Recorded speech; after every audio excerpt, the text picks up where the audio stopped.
There we go. Hey, everybody. How's everybody doing? It's third. Man, I'm all confused. Don't know what's happening, y'all. We are having some technical challenges tonight, but guess what? Y'all here, come on in the room. Dr. Charles Rainey, thank you for being here. Listen, Charles been like beating everybody into the chat, letting freaks know that he's coming in all the way from California. Glad that you are here. Thank you for your text, your phone call. I appreciate it.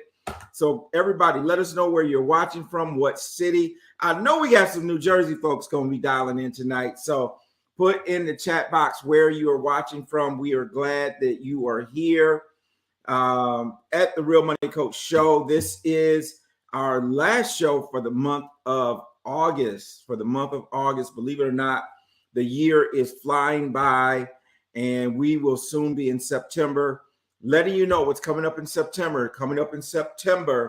Siobhan Overton, thank you for being here from Nashville, Tennessee. The month of September is Life Assurance Awareness Month. Hello, Kimberly. I'm glad that you are here. Zenobia Lewis, thank you for being here from Stone Mountain, Georgia. Maurice, my man Maurice from New Jersey, Byland. All right, my buddy. Hanging out at we were at the what is that? Westwoods. I think it's Westwoods. So Boardwalk, had a great time. Thank you, Maurice, for being here, supporting your lovely queen.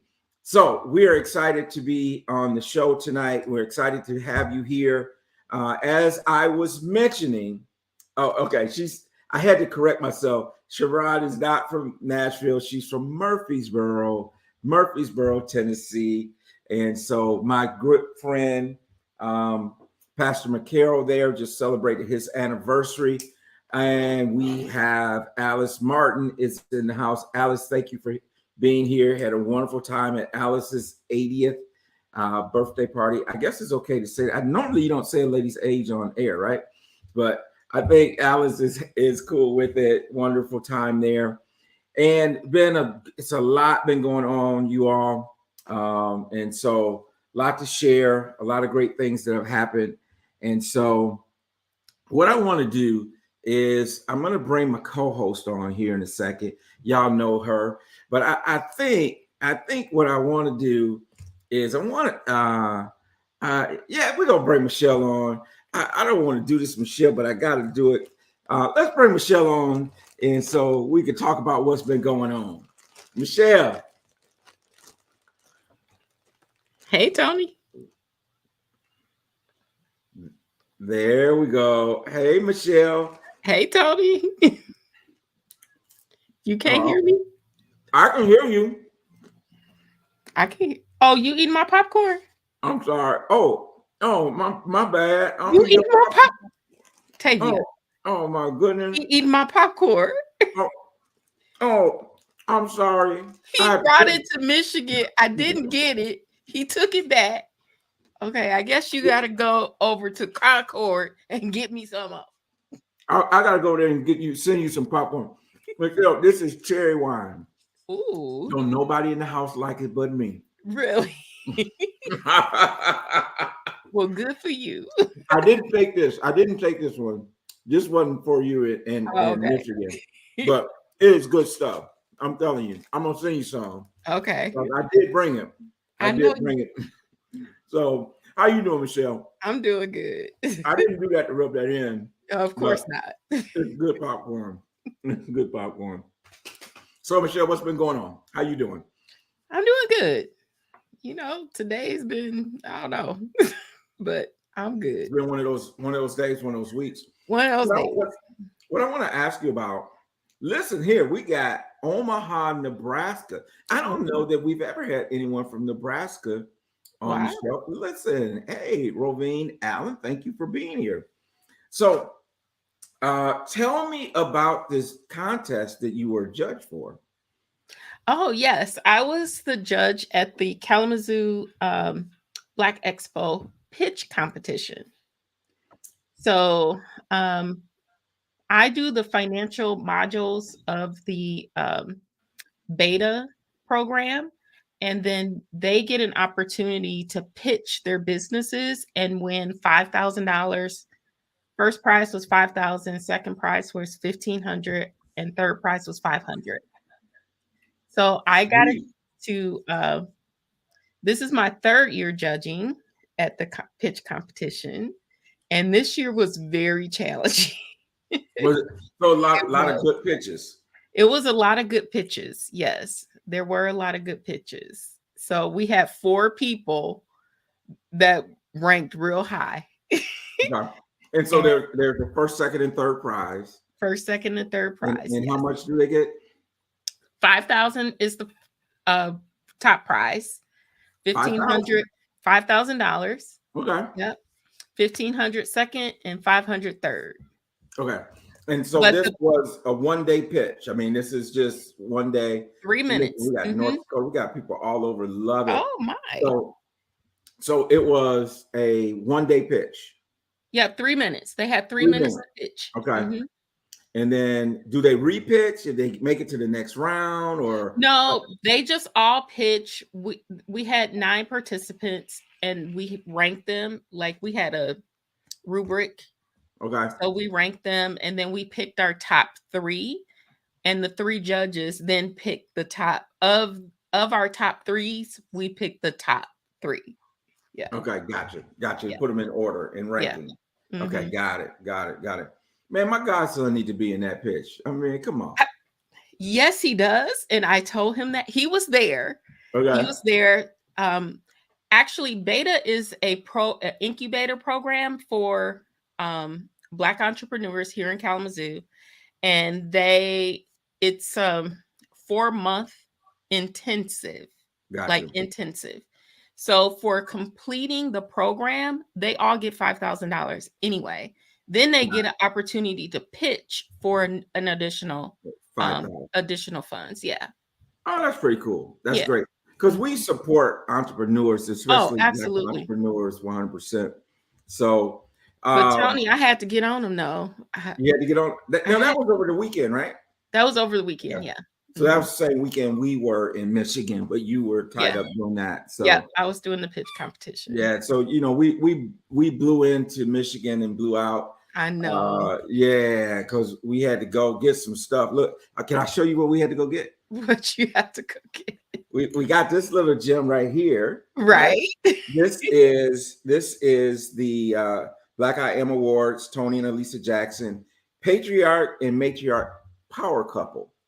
Oh, nice. Yeah. How about that, right? Matriarch Power Couple. Okay. Yeah. That makes you sound old. I know, right? We're like, okay, I guess after 31 years, that's what they call you, right? You call it a patriarch, matriarch. I'm like, okay, but it was nice. And then we got, I got this little gem right here. Ooh, right your here. presidential award. Yeah. So it was pretty cool. It was pretty cool to get that honor and stuff. And I haven't even made a post about it yet, so I will. I've been waiting for it. Yeah, it's coming.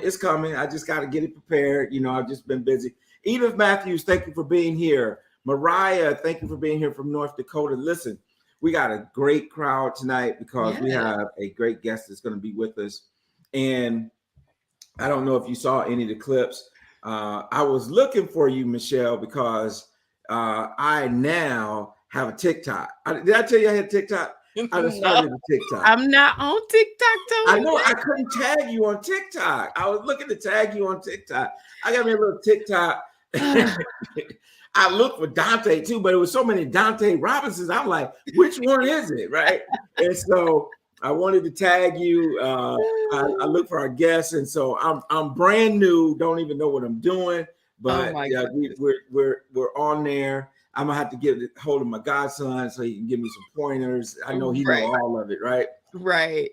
So I posted a couple videos because our guest tonight, Dr. Lisa, she was, on the radio show, and we actually did her interview by Zoom.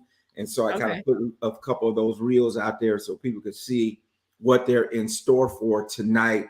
Edith Matthews is from Jamaica, New York. I love that.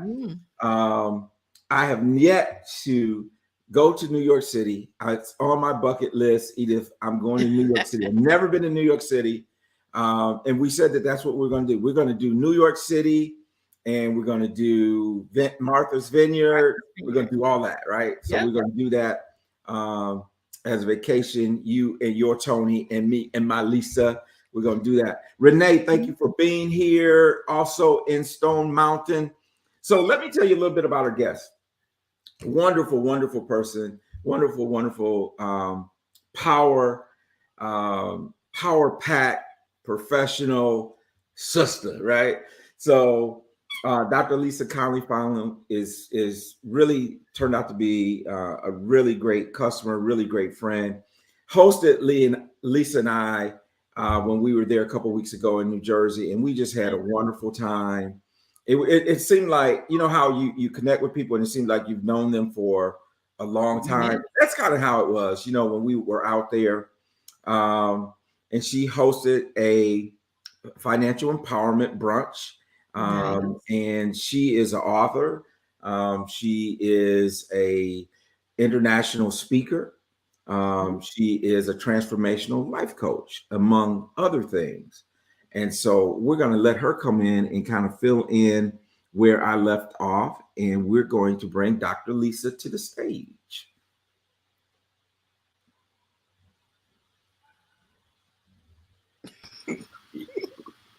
We got a little lag.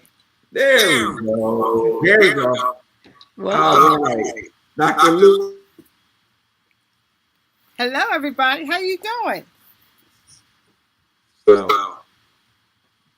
Dr. Lisa, you take a moment to kind of tell viewers a little bit about yourself. Of course. Well, as you say, I'm Dr. Lisa Coney-Fonville, but if you call me Lisa, just don't call me late for dinner. I always say that.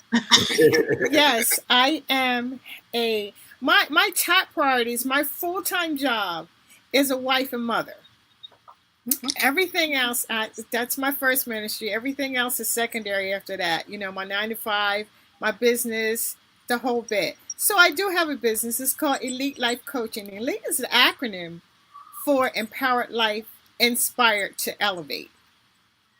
So I've been working with that for about 3 years. And primarily I work with women like myself who wants to do more and have so much more inside of us. We just need to rattle the cage and get it out. And that's my goal. That's my goal. And I have a wonderful family, my church family, my home family, and I orient myself around that. I'm also an author, bestseller, 3 times? I have a few anthologies under my belt with Les Brown and Dr. Cheryl Wood. Actually, Dr. Les Brown now and Dr. Cheryl Wood. And then I have my own masterpiece, Missed Opportunities. Well, one of the things we do want to do is we do want to unpack missed opportunities, because I think that's an awesome book title. And I really would like you to just kind of go into it a little bit and tell us, you know, give us a little bit of the background. I got a chance to hear it, but for everyone listening, give us a little background on why the title Missed Opportunities. Oh, I'm glad you asked that, Tony. I'm glad you asked that. One of my friends and I had gone to college together. We didn't know each other prior to that, but we grew to be more like sisters. So she shared some things with me, and she had shared that she had been assaulted as in her younger years. And my question to her was, did you tell anybody? Did you report it? And she said, no. I said, well, why didn't you report it? And she, you know, at that time, she just didn't know. And I told her, I said, do you know you missed opportunities to save other young women from his venom? Mm-hmm. And she thought about it and she said, you know, I didn't see it that way. I said, yeah, you'll never know how many women you would have or could have saved if you only had reported what was going on. It's because it wasn't your fault. And that was in 1982. I kept that title in my head until 2020 when I wrote the book and had it published and it came out. And that's where the title came from, Missed Opportunities. Between that dash, between 1982 and 2020, I've wrote about other missed opportunities. I was very transparent about some things, and I wrote about other missed opportunities. But I endeavor not to miss any more unnecessarily, and I shared how others can avoid missing those opportunities through that book. Can you share maybe one or two of those nuggets with us? I mean, we want people. We're going to put the website up so that people go buy the book, but just share maybe one of those nuggets of how we can position ourselves not to miss opportunities. Okay, well, let me see. With so many of them, let me just talk about the fear factor. Fear paralyzes us. We get this assumption in our head that when we put out an idea, or we want to start a business, or we want to go back to school, or we want to do whatever we want to do within our purpose, we always think about, what are people going to think of me? Or maybe I'll fail. And I tell people, failure is not a person, it's an action. It's what happens. It's not who it is. It's just what happens. And if we can get past the fear factor, we can move. But sometimes fear does come, and you just have to work with it. You just have to, if I'm fearful, then I'm still going to do what I'm going to do. I'm still going to work through it. And let me tell you, once you get your mindset in that mode where nothing's going to stop me, fear usually just runs away. You find out that you are capable of more than what you think you are. Much more. That's one nugget. I love that, the fear factor and avoiding the fear factor. I think sometimes in what Michelle and I do, Michelle with business owners, me with individuals a lot, is that one of the things that holds people back is that fear factor, afraid of taking that step to become an entrepreneur, or taking that step to go back to school, or taking that step to say, hey, I'm going to really look at my finances and kind of figure out really what's going on. We kind of fall into that comfort zone, and what kind of keeps us in that box sometimes is fear.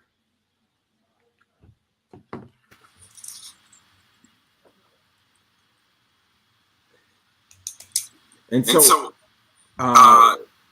Dr. Lisa, we know that you, I really want you to share the story of that you shared with me in terms of what you were told, I think, in high school, and what you're doing now. We need to bridge that gap between that girl in high school and Dr. Lisa, because I think it's a very inspiring and amazing story. Oh, I would be glad to share that, Tony. Well, let's see. In high school, I took academic courses in high school. I just did. I always wanted to challenge myself to see what I was capable of doing. I was taking, I think it was some type of math class. It was like calculus. I think it was calculus or something like that. I had never had it, of course, but I was taking that course. The first day we walked into class, our instructor, our teacher said, and quote, "I already don't like some of you. You can go drop my class right now, because I'm going to tell you now, half of you is not going to make it." And it seemed like she was talking directly to me. I couldn't wait to get out of that classroom to go and drop her class. The point was, I always wanted to be a registered nurse. I was told that we had to have that class in order to go to college to be a nurse.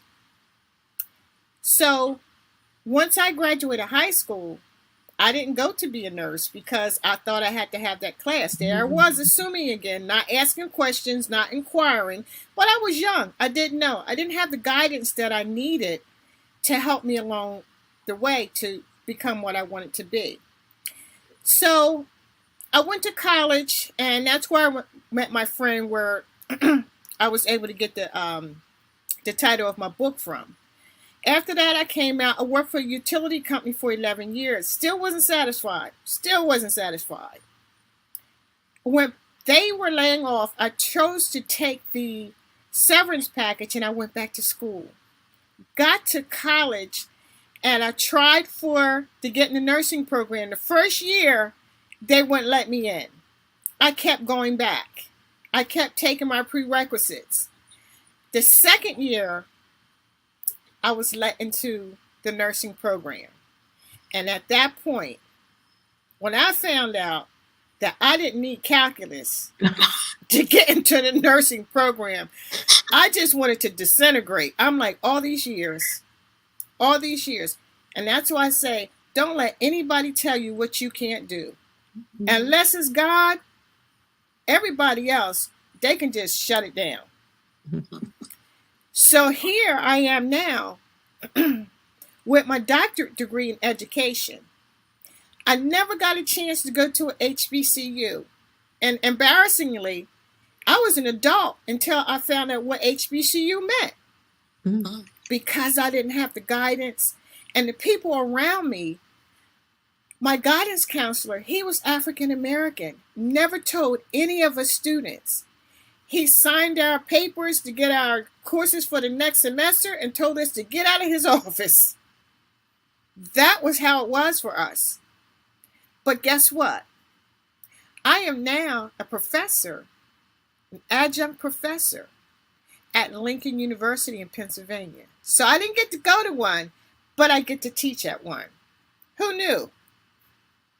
Now I do have my doctorate degree, and I'm letting it work for me. And what do you teach? Ethics in nursing. I teach a variety of things, but my primary is ethics in nursing, and I also teach.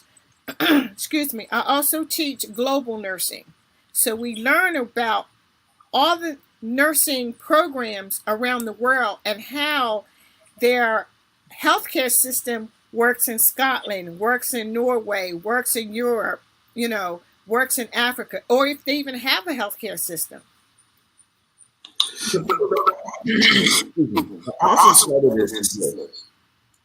When we look at this going full circle, to me, it's so amazing. So here you were, said, hey, listen, you might as well get out of this program because you're not going to be a nurse. It's not going to work. You can't do it. And then now you have this career, and you never give up on the dream, right? You never give up on that dream that God had planted inside of you. And I believe that's who did it, right? You never gave up on it. And now we come full circle. And not only did you have a wonderful, a great career as a nurse, but now you're teaching nursing. And, I just want to say, won't he do it? Right? Won't he do it? If y'all believe he'll do it for you, put it in the chat that he will do it. He'll take the and turn the whole thing around. What the devil meant for evil, God will use it for good. And I just think, Dr. Lisa, that's just such a amazing and not just that, but just an inspirational story that many of our listeners, many of the ladies that you coach and mentor can really just grab a hold of and just really run with. So thank you for sharing that. Absolutely. And so now we got a lot of people that are making a lot of great comments, and you can see them rolling in. We got Edith Matthews, prayers indeed. We got Ms. Allen says your journey is amazing. Maurice said he will do it. Your husband said he's your biggest cheerleader. I love it. Renee says he'll do it like no other can. Absolutely. This is your daughter? Mariah said, I love you, Mama. You gotta love that, right? So that's pretty awesome. And I know from spending time with you and Maurice how proud you are of your children. Mariah, and what's your son's name is Maurice as well, I believe. So tell us a little bit about your kids real quick. Well, I'll start with my son. That kid, I tell you, that young man is amazing. I call him my genius. Any pictures that I usually put him and my daughter together, I always put him on the left. He said, Mom, why you always put me on the left? I said, because you're the leader. You're the leader. So that's what L starts with, leader. So I'll put you on the left. I said, you always look after your sister. Now, my daughter is in the military. Now, that girl is a firecracker. She's a go-getter. She's a shaker. She's a mover. She's a firecracker. And I said, I don't care what military she's in. She was your sister first before she got in the military. No matter what. She doesn't come before your wife because my son is married. I said, but you always look out for her. I taught my children to look out for each other in every way, to support each other. My husband and I endeavor to give them the best example of how a father loves the child's mother, and the mother reciprocates that to the father. So my daughter, she's in North Dakota. She's in the military. I think she's been in about 8 years now. And she's my silent walker. She walks soft, but she carries a big stick. Very big stick. I'm so proud of both of them. My son he let his gift of drumming. He's a drummer, and he plays with various artists. He has traveled all the way around the world. Africa 4 tours, Europe, I don't know how many tours, Canada, he's in and out. And he's been in every state in the United States except for Maine. Wow. So he's a prime example of your gift will make room for you. Because he's never had a drum lesson, ever. He's self-taught. He's even taught himself how to play keyboard off of YouTube. So both of them are just amazing kids. As they were teenagers, I never had the teenage issues like I hear most people talk about. My daughter, she wasn't boy crazy. She liked guys, dated couple, but her standards are so high. I said, don't you let them down. Don't let your standards down. Her father gave her an amazing example of how a woman should be treated by the way he treats her, the way he treats his mother, and the way he treats me. So she's not going to settle for less. That I do know. But they're just amazing kids. I'm just blessed that God chose me to be their mother. I'm so excited. That's awesome. I know how you feel as a mother, like when your children grow up and you can see the essence of who they are and what you and your husband have poured into them. Because, Tony is too. Tony and Lisa and myself and my Tony, we are both watching our children in their 20s, in their adulthood. And, that's just amazing when you can see the fruits of all the labor that you put into them, raising them, so that's awesome. It looks like, oh, Tony's back. I don't know what happened. Gremlins. I don't know what's going on. I know gremlins. The devil is a liar, right? Right. So, yes. Yeah, I don't know what happened. I don't know. Can you guys hear me? Yeah. Oh, okay. Because I don't see myself, but can you see me? Yes. Oh, okay. You're good. Yeah. Oh, I don't know. We got some internet issues going, and it's so interesting. Never mind. That's a whole nother story. They said that they supposedly came out and fixed something that I didn't know was wrong, but obviously there was something. But we're back. We're back. So where were you guys? Talking about our kids, Mm-hmm. And let me add this as well. My husband and I, we raised our kids, but we had a village. We had a village of grandparents on both sides, uncles and aunts, and even some of my close friends had a hand in looking after our children. I don't mean babysitting, meaning that if they saw them going left, they helped get them back on the chalk line. Mm-hmm. And I appreciate the grandparents instilling in them their values and sharing my we lost our last, well, no, my mother is the last grandmother. Our other grandmother, she was 105 when she expired. The other one, Maurice's grandmother, was 110. My mother is now 96. So we're going to be around for a while. Longevity. Yes. That's awesome. So Lisa, tell us a little bit about what you're doing in terms of being a transformational coach. And I thought that was interesting. What exactly is a transformational coach, and how did you get into that? Okay. Let's see. Well, living life as a young lady, working and being a mother, and wearing different hats, I find that a lot of people came to me for advice, and I'm like, why do you always come to me? Yeah, but you look at things a little bit different. So I looked into coaching because I was seeing like I was doing more consulting than coaching. So I thought maybe I should have renamed my business that way, but I didn't. I named it coaching, Elite Life Coaching. And as I said before, Elite stands for Empowered Life, Inspired to Elevate. And I wanted to be to somebody else what I needed in my early years. I have older sisters, but they were doing their own thing, as well as my older brothers. I wasn't that girl in high school that dated the football player, the famous quarterback, or the famous basketball player. They said hi to me, but that was it. I wasn't one of those famous girls, even in college, you're like, yeah, they call me the church girl. I didn't mind that. I didn't care.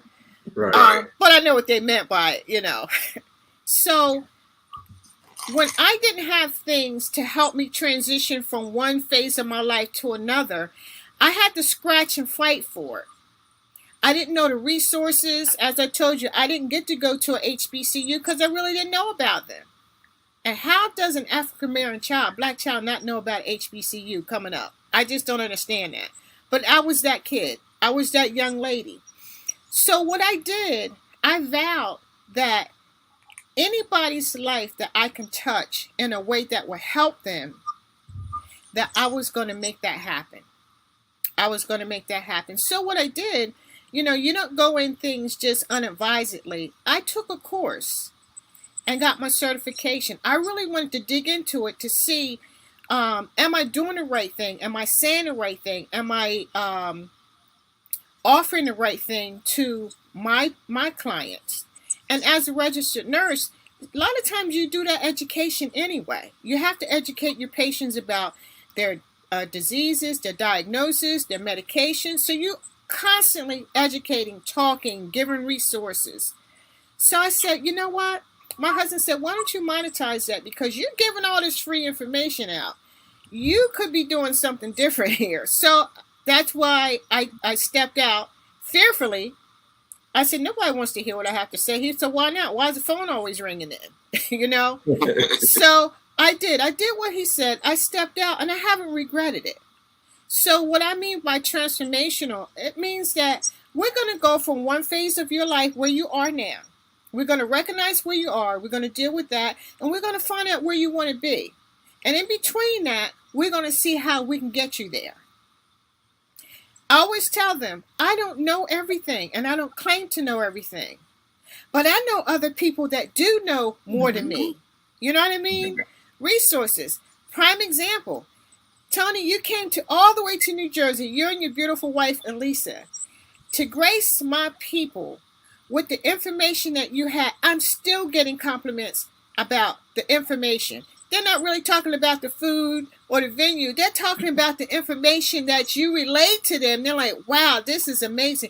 How did you know this? How did you meet him? You know, and I still have information at my desk at work to send in to you because they couldn't make it, but they still wanted the information. They still want to get in contact with you. That's forthcoming. So that's what I want to do. If I get a hold to something that's good and it benefits me, and it don't really have to benefit me. If it benefits you, I want you to have it. I want you to get it. I want to put it out there so that you can make an informed decision whether or not you want to bite on that or not.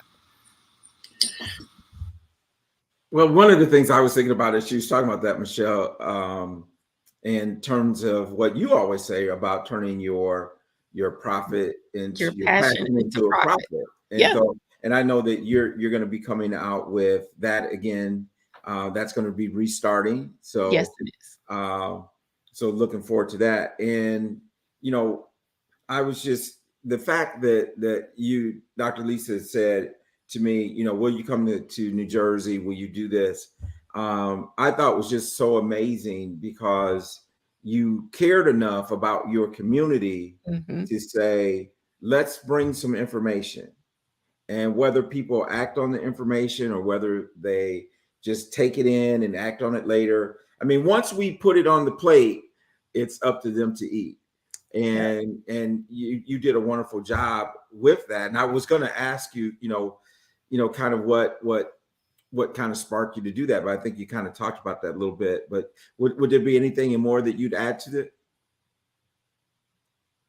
Oh, I'm going to continue. And I have to say, Tony, I was very nervous about doing it. And as I told you, one of our pioneers of our community had expired. And that day was her celebration services, her homegoing services. And that even like, I felt like this heat come over me. I'm like, oh my God, nobody's going to come. You know, they're going to think the tickets are too high or what have you. And I stepped back and God had just gave me this peace about the whole thing. And he said, you worry too much. You just worry. Let me handle this. I got it. You did what you were supposed to do. You put it out there. I'll bring in who's supposed to be there. Yeah. And I kind of like got myself calmed down. And I saw the first person walk in was one of my spiritual fathers, Gus Davis Jr. I was like, okay, here we go. Here we go. We're ready. You know, I was worried. In my head, I'm thinking, here's this assuming again. I hope Tony and Elisa make it. I don't want no problems with the airlines, you know, no problems with their plane, you know, the whole bit. I want them to be okay, you know. And God worked that thing so amazingly for me. And I'm like, whew, I can breathe now, you know, I can breathe. So I'm looking, excuse me, I'm looking forward. I'm already packing my next event. I'm going to collaborate with 2 other nurses, and we're going to put on an amazing conference. I mean, I'm taking this thing as far over the top as I can. And anybody that knows me, they know what that means. Oh, it's on. It's on. Well, awesome. You know, I just want to say, and Michelle, it was the room was beautiful. The food was beautiful. It was really top notch all the way. That's what you said. That's what Lisa said. Yeah. It was top notch all the way. And here's the thing too. I think when we're people of faith, that you know, we know that sometimes we have to take the first step, even when we don't see the whole staircase. That's right. That's what Martin Luther King said. And Lisa would say, so where are we going? And I said, we're going to New Jersey. Where in New Jersey? I said, Vineland. She said, where's that? I said, I don't know, but we're going. I said, it's someplace between Philadelphia and Newark, somewhere. I don't know where it is. But we're going to go to New Jersey. And what a wonderful community. And for us, we had a great time because it gave us a new experience, going to a place that we'd never been before.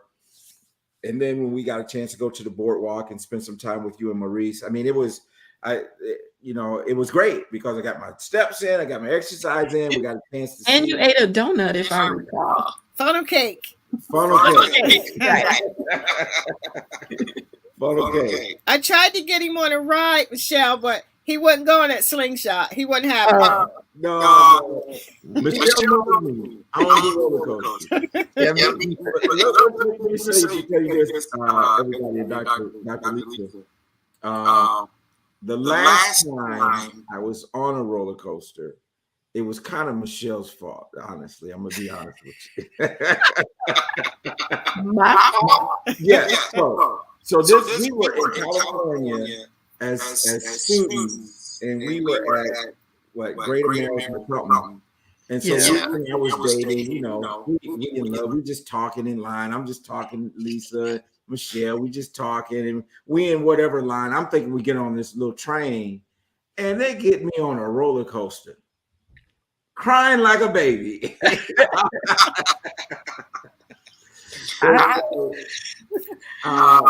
I even share that experience a little bit in my book because I talk about that I don't do roller coasters.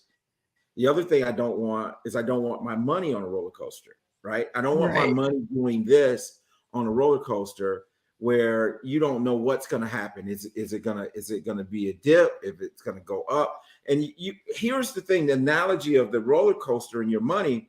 Typically, what happens is the roller coaster goes up very slow. Click, click, click, click, and then when it gets to the top, and you don't really know when that's going to happen, all of a sudden, and so often when we have our money in the market, that's exactly what happens. Before we know it, the bottom falls out and we're now losing money.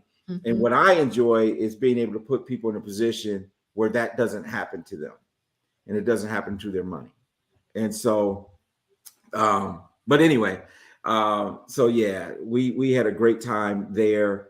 And you did a wonderful job. Maurice was the ultimate host along with you. And so great time. So Dr. Lisa, come to a close here in a few minutes. If someone wanted to, we got to talk how they can, and if they want to engage with you in terms of some of your work, how does that happen? Okay. Let's start with the book. I have a website. It's www.missed-opportunities.com. And they can go there and order the book. It comes directly, their order comes directly to me. I'll send it out because I like to put like little small things in there, little trinkets in there. You know me, I'm extra. I pay attention to detail. So I like to send that out. And I'll only ask that you please put your address. A lot of times, because it goes through PayPal, put your address so I'll know where I'm sending it, your mailing address. And if you want to connect with me, I'm on LinkedIn under my name, Dr. Lisa Coney-Fonville. I'm also under Instagram under the same name, Dr. Lisa Coney-Fonville, as well as Facebook. My website is Dr. Lisa Inspired, ED, the numerical 2, Elevate. So it says Dr. Lisa Inspired to Elevate, and the 2 is numerical.com. And if you put half of that in, most of it, it's going to come up anyway. And you'll get my website, you'll learn about me, you see a few pictures, get a few testimonies. And there's a link on there if you want to connect. I am a public speaker, a motivational international speaker. And one of my keynote speeches is the power of your words. I'm very strategic about what I say, even in a jokingly way. I'm going to give you an example. We used to joke about people, and we still do. And I would say something like, "Oh, poor thing." Your spirit don't know the difference.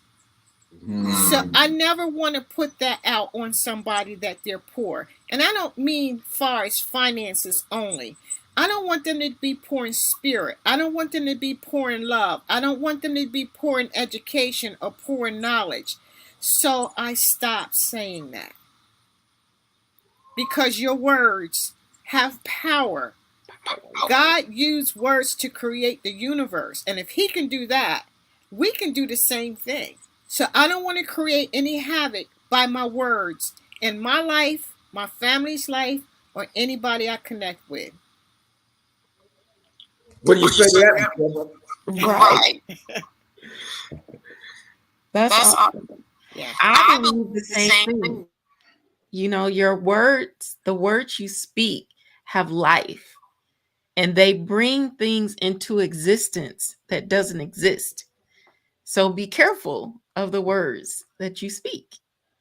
The power of the tongue, right? Yeah, the power of the tongue. And here's what the word says. The word says that my words go forth out of my mouth, and they will accomplish exactly what they please. Now, that could be, if the words are going out are positive, then that could be positive. If the words going out are negative, that could be negative. And we often talk about, when we do financial education courses and classes, that we have to stop saying these things like, you know, nobody has any money, or Right. people are poor, or stop doing that. Money don't grow on trees, and all these types of little cliches that we've learned over the years that are really putting us in a negative mindset when it comes to our money.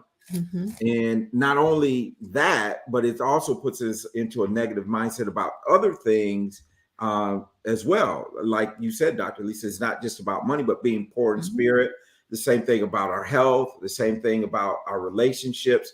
If we speak life into them, then they will have life, because the power of our words. And so I love that. I do want you to just touch real quickly on that Paris experience. So, you know, what's that like? Oh my. What an experience. Yes, we had I hadn't got invited. I asked, it was the women's conference, and I asked them, I said, how did you find me? They found me, they liked my LinkedIn profile. They found me on LinkedIn, and from there they looked at my Instagram page. From there they looked at my Facebook page, because that's all I have. I have Twitter, but I never use it. And they said they were impressed, and they wanted me to come and speak on their stage. I said, do you have a topic? They said, whatever you want to do to inspire women. I'm like, oh, you got the right one now. You got the right one now. I spoke to my husband about it. I said, can we do this? You know, can we go to Paris? And he said, why not? I never say I can't afford it. I just say, how can I afford it? Because we'll make it happen. We will make it happen. And he made it happen for me. He really did. He put up everything. We got the hotel and whatnot. And again, I was nervous because there were some giants in the room. But I didn't realize I'm just as big as one of those giants. They were really ready to listen to me as I was them. And God allowed me to take the stage, make an impact. Not only that, I made some lifelong relationships, friends, resources, and then we took on Paris. That in itself, going to the Eiffel Tower and eating at the restaurants there, it was just a beautiful, beautiful experience. Next year, I'm slated to go to Africa, Dubai, and I think India. So I'm preparing now for those experiences next year. Get your passport ready. And your global reentry. That's global reentry, right? Yeah, I'm really happy for you, and to see all that happening. And meanwhile, you know, we'll be doing what we do to keep everything going, so that when the day comes that you can retire wealthy, financially free, stress-free, debt-free. Whoop, whoop. So that's what we do. You know, I really it's just so inspiring, from, you know, where you said you started to where you are, and then now to be on an international stage. You know, that's pretty amazing. So as we close down, any last words you'd like to leave with the audience tonight? I'd like to thank you, Tony, for having me on. Michelle, thank you so much. I appreciate it. And I just want to say to the audience that tomorrow's another day.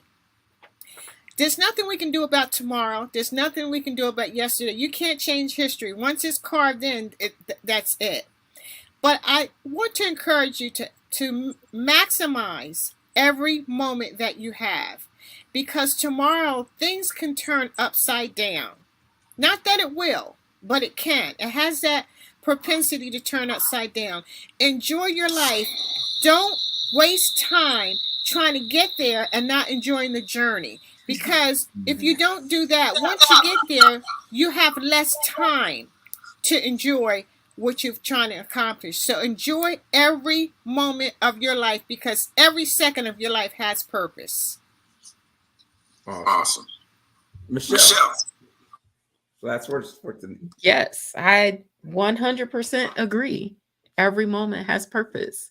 And it's up to you to decide what to do with that moment, because you have choice, right? Yeah. Awesome. Love it. Well, let me just say this. I just want to go back and just look at some of the great comments. You know, Sharon said, thank you, Lisa, for sharing. We got Maurice said, done. We got a lot of great comments here in the chat where people are just saying, you know, just how amazing this has been, and that you've really been truly a blessing. And I think a lot of people are the better off for being here and listening. I do want to remind people this, that we are here every Tuesday evening at 8 p.m. Eastern time. The radio show takes place on Saturday mornings at 7:30 a.m. Here locally on the radio station Radio 1, but also it's released as a podcast on all of the podcasting channels. So even if you want to go back and hear the radio interview that Lisa did with me, and you'll get some of these nuggets in a condensed time frame, feel free to do that, and also share this platform with others. And if you have not subscribed to our Facebook page or YouTube page, Facebook too, we have a Facebook community. But if you have not subscribed to our Facebook or YouTube channel, please do that. We are on a campaign. We're really close to hitting 1,000 subscribers. We want to finish that up with a lot of people. We know we have a lot more listeners than we have subscribers. So we do want you to do that, because that then documents it for other purposes and that type of thing. So we want to make sure you do that, and want to make sure you tune in. We will be talking in the month of September, because September is Life Insurance Awareness Month. We will be talking about life insurance extensively, different types, how much you should have. Matter of fact, we will be kicking off probably on the first Thursday in September. I will be doing my seminar that's titled GoFundMe Ain't Life Insurance. GoFundMe is not life insurance.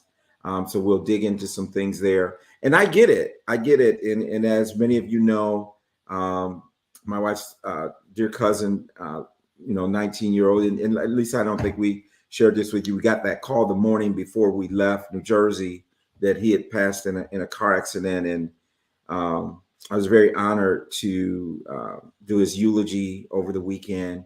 But it was just a reminder of that life is unpredictable, and we have to live each moment out.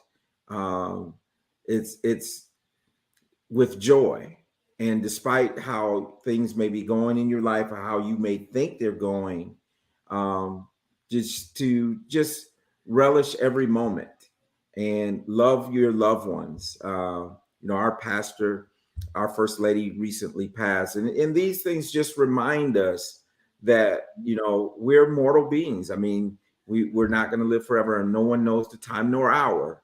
So we want to make sure that we're prepared.